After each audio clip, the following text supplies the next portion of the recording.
नमस्कार.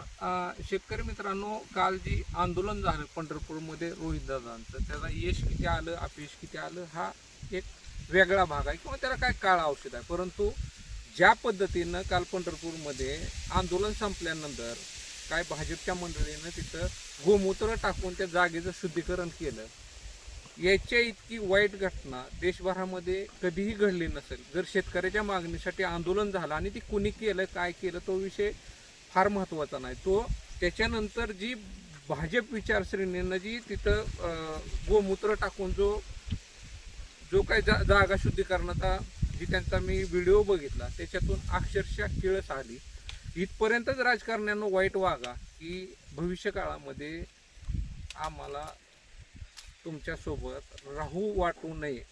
आणि दुसरी गोष्ट एक आहे की हीच अवस्था काँग्रेसने अशा चुका केल्या म्हणून भाजप सत्तेवर आलं. भाजपनं एवढं निश्चित भान ठेवलं पाहिजे की जसं आज काँग्रेसची अवस्था झाली आहे तशी तुमची होऊ नये. कारण कुठल्याच पक्षाची इतकी वाईट अवस्था झालेली आमच्यासारख्या सर्वसामान्य नागरिकांना पटणार नाही. कारण लोकशाहीमध्ये दोन्ही बाजू ह्या सक्षम असाव्या आणि हीच अवस्था भविष्यकाळामध्ये भाजपची होईल याच्यामध्ये मला कुठलीही शंका वाटत नाही. कारण ही जर असंच चालू राहिलं तर ही सर्वसामान्य माणसाच्या शेतकऱ्यांच्या मनाला कुठंतरी घात करून जात आहे. अक्षरशः ती बघितल्यानंतर किळसवाणी झालं. म्हणजे त्याच्यापेक्षा वाईट काहीच असू शकत नाही.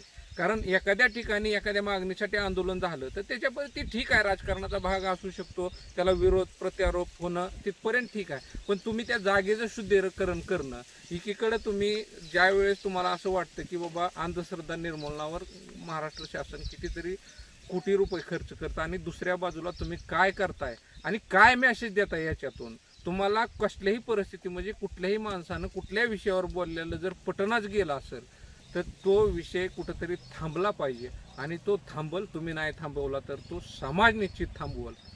धन्यवाद.